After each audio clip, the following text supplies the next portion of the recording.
Don't forget to subscribe and leave a comment on this video saying I subscribed. Let's get into it.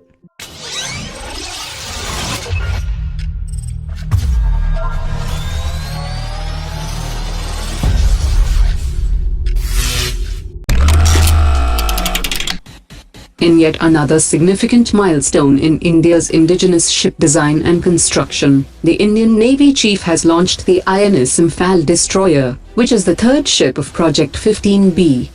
The Project 15B ships feature a cutting-edge advanced technology, and they incorporate new design concepts for improved survivability, stealth and maneuverability. The Project 15B destroyers have enhanced stealth features, which have been achieved through the shaping of hull and the use of radar-transparent fittings. They are also heavily packed with a number of state-of-the-art multifunctional radar systems and sensors, and vertically launched systems for long-distance engagement of targets. The four contenders in the P-75I project have been recently notified that the winning bidder will have to use the local steel developed by the Steel Authority of India, and the submarines will be equipped with the indigenous advanced heavyweight torpedoes, indigenous submarine-launched cruise systems like the Nirbhay and BrahMos system, and the DRDO-developed air-independent propulsion systems. The Indian Navy also wants to keep the full export rights of the submarine, as the Indian shipyards might be ordered to produce more submarines, beyond the current 6 mandated by the Indian Navy.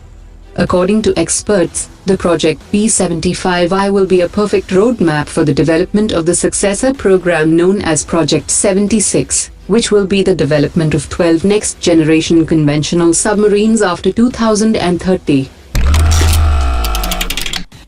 The Trump administration has notified the U.S. Congress that the U.S. has approved the sale of 24 MH-60 Seahawk helicopters along with Hellfire systems and Mk-54 torpedoes at an estimated cost of $2.6 billion, and the Congress is now required to approve the sale to India, and the actual deal is likely to be signed by September 2019. India is purchasing only 30 torpedoes and has acquired only the training rounds of the Naval Strike System, which has a range of more than 180 kilometers. Meanwhile, top experts have said that this could imply mounting of indigenous systems on these helicopters. A British defence contractor had recently offered the Queen Elizabeth-class design to India for its third aircraft carrier that will be built locally in India. BAE Systems has begun discussions regarding the potential of the design. One advantage of choosing the BAE design is that the Royal Navy and its contractors have fresh experience building two carriers, thus offering a better economies of scale in raw materials. Boeing has offered the FA-18, and France has offered its Rafale M, and if India goes with a ski jump carrier like the Queen Elizabeth, then there is always the possibility of seeking F-35B from the US. The Ministry of Defense has made an emergency request to Russia for procuring the IGLA-S air defense system, the Smerch multi-barrel systems, and the ammunition for India's fleet of T-90, and Russia is fully cooperating to deliver the Indian order on an urgent priority. The Russian negotiating teams have already engaged in discussions with the Ministry of Defense, and they will be arriving in India with their techno-commercial offers. Russia has also offered to refurbish the Army's IGLA-M systems, and they will be made more capable than the IGLA-S systems. The recent aerial engagement has exposed long-standing gaps in Pakistan's air defenses, and it appears to be receiving renewed attention.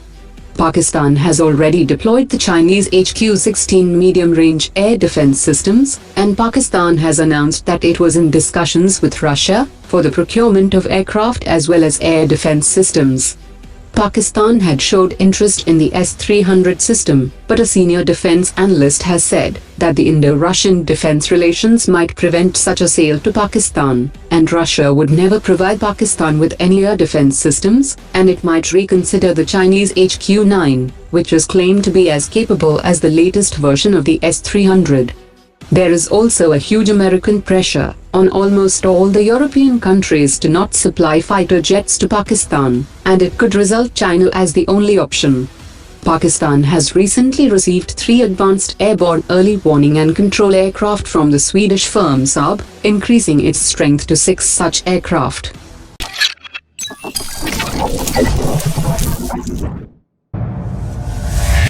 Omar dropped it.